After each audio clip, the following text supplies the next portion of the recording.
Television Authority, NTA. The President, Commander-in-Chief of the Armed Forces, Federal Republic.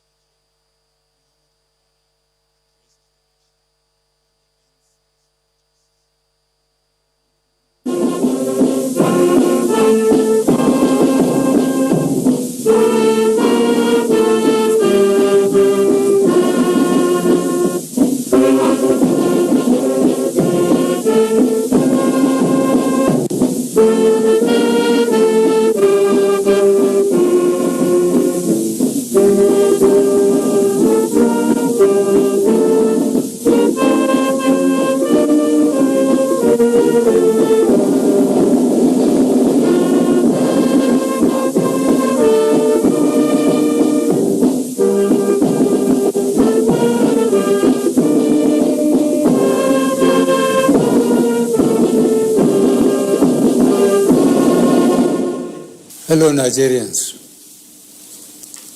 it has become necessary for me to address you, having heard from many concerned Nigerians and having concluded a meeting with all the security chiefs. I must warn those who have hijacked and misdirected the initial, genuine and well-intended protest of some of our youth in parts of the country against the excesses of some members of the now disbanded Special Anti-Robbery Squad, SARS. On Monday, 12th October, I acknowledged the genuine concerns and agitations of members of the public regarding the excessive use of force by some members of SARS. The choice to demonstrate peacefully is a fundamental right of citizens as enshrined in Section 40 of our Constitution and other enactments. But this right to protest also imposes on the demonstrators the responsibility to respect the rights of other citizens and the necessity to operate within the law. As a democratic government, we listened to and carefully evaluated the 5-point demands of the protesters. And having accepted them, we immediately scrapped SARS and put measures in place to address the other demands of our youth. On approving the termination of SARS, I already made it clear that it was in line with our commitment to the implementation of extensive police reforms. Sadly, the promptness with which we have acted seemed to have been misconstrued as a sign of weakness and twisted by some for their selfish, unpatriotic interests. The result of this is clear to all observers. Human lives have been lost, acts of sexual violence have been reported, 2 major correctional facilities were attacked and convicts freed, public and private properties completely destroyed or vandalized, the sanctity of the palace of a peacemaker, the Oba of Lagos, has been violated. So-called protesters have invaded an international airport and in the process disrupted the travel plans of fellow Nigerians and our visitors. All this executed in the name of the ENDSARS protests. I am indeed deeply pained that innocent lives have been lost. These tragedies are uncalled for and unnecessary. Certainly, there is no way whatsoever to connect these bad acts to legitimate expression of grievance of the youth of our country. The spreading of deliberate falsehood and misinformation through the social media in particular, that this government is oblivious to the pains and plight of the citizens is a ploy to mislead the unwary within and outside Nigeria into unfair judgment and disruptive behavior. On the contrary, both our deeds and words have shown how committed this administration has been to the well-being and welfare of citizens, even with the steadily dwindling revenues and the added responsibilities and restrictions due to the coronavirus pandemic. Government has put in place measures and initiatives principally targeted at youth, women, and the most vulnerable groups in our society. These included our broad plan to lift 100 million Nigerians out of poverty in the next 10 years.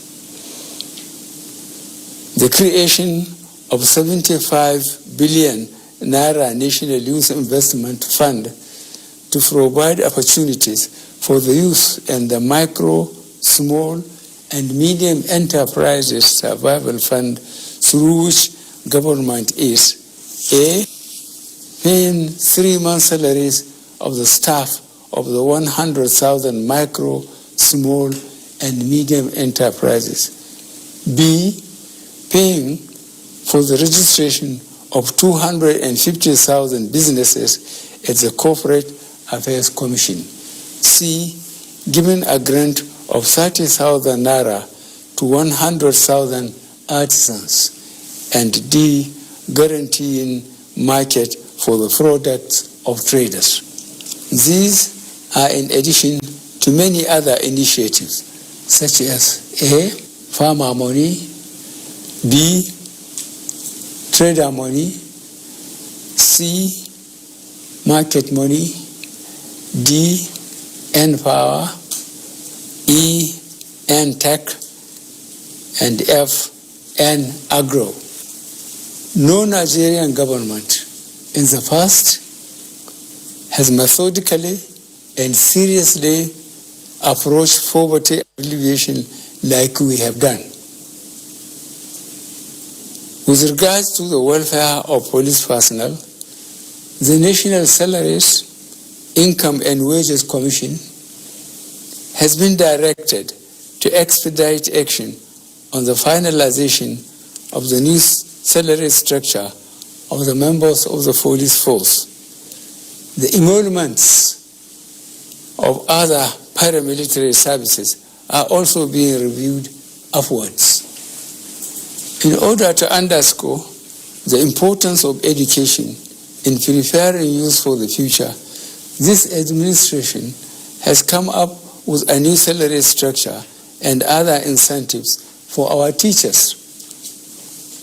Let me at this point reaffirm the federal government's commitment to preserving the unity of this country.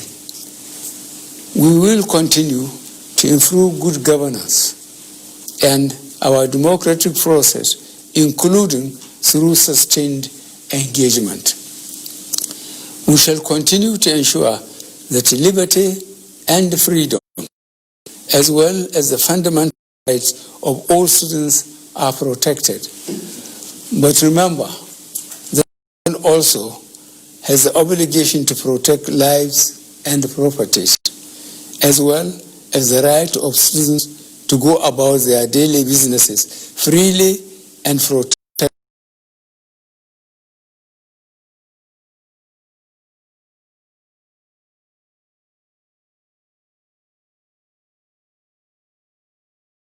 expressed concern about the ongoing development in Nigeria. We thank you and urge you all to know all the facts available before taking a position or rushing to judgment and making hasty pronouncements. In the circumstances, I would like to appeal to protesters to note and take advantage of the various well thought out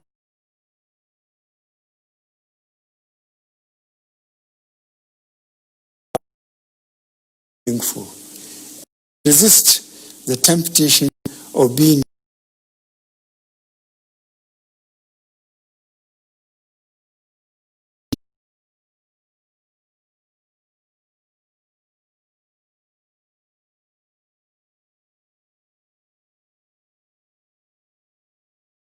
under no circumstances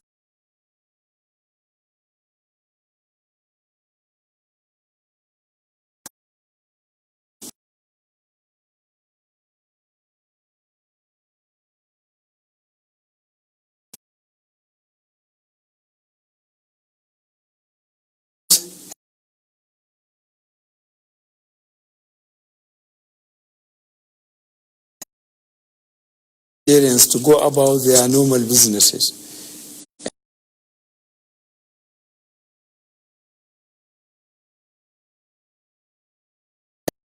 All law-abiding citizens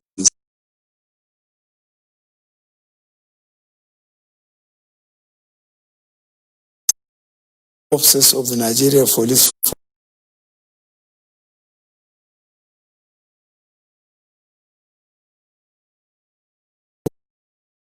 Force, traditional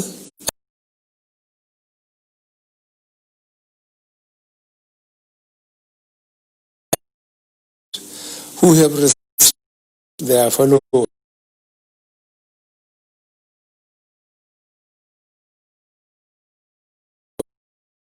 continue to respect